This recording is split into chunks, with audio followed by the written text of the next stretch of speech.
It's that wonderful time of year that some people call summer. I call it farmers market season. And there is a new addition to the landscape of diverse markets that we have throughout the Salt Lake Valley, and I am really excited to tell you about it. But first, I'm going to share a few highlights of the markets you really shouldn't miss. Of course, I have to talk about the Salt Lake Market at Pioneer Park, held on Saturdays from 8 to 2 p.m., and that runs until October 22nd. Then we have another popular farmers market every Thursday at Liberty Park from 4 until dusk.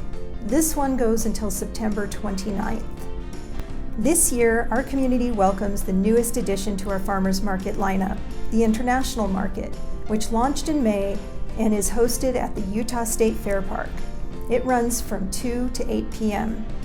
The market features ethnically diverse foods, goods, and services by local international artisans.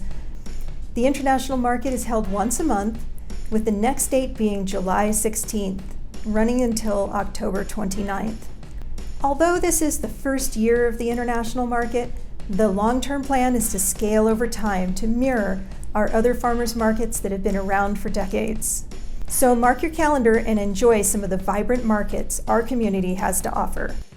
I hope that you have found this information about all of our farmers markets in the Salt Lake Valley helpful, especially the news of this new international market. And I hope to see you out there at some of them. I'm Erika Wiggins, and go out and have some fun.